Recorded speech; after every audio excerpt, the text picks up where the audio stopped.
Սիրելի այնակիցներ, ազգային ժողովի նախագահն ասում է գնացեք, ծանոթացեք։ Դա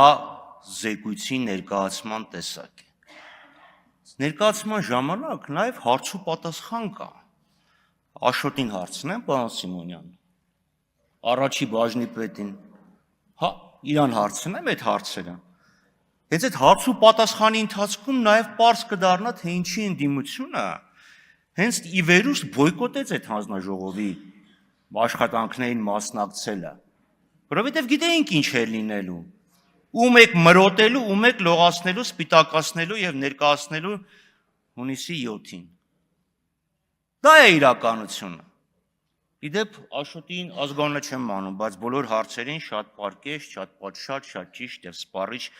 պատասխաններ ներկայացնում։ Ի տարբերություն շատերի, ովքեր այստեղից ներկայացնում են օրենսդրական նախաձեռնություններ եւ մեր հարցերին են պատասխանում։ Հիմա Դոնթի բանաձևի հետ կապված, այո, շատ ճիշտ նկատեցիք, Դոնթի բանաձևով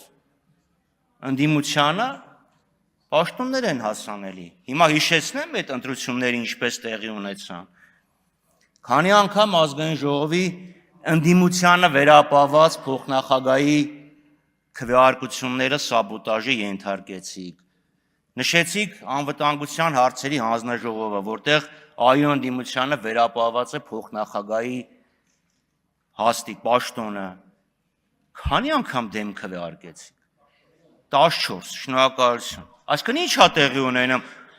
Օրենքով այո նախատեսված է, բայց դուք ասում եք օրենքով ձեզ է նախատեսված, բայց մեր քիմքին հաջո մարդու պետք է նշանակեք։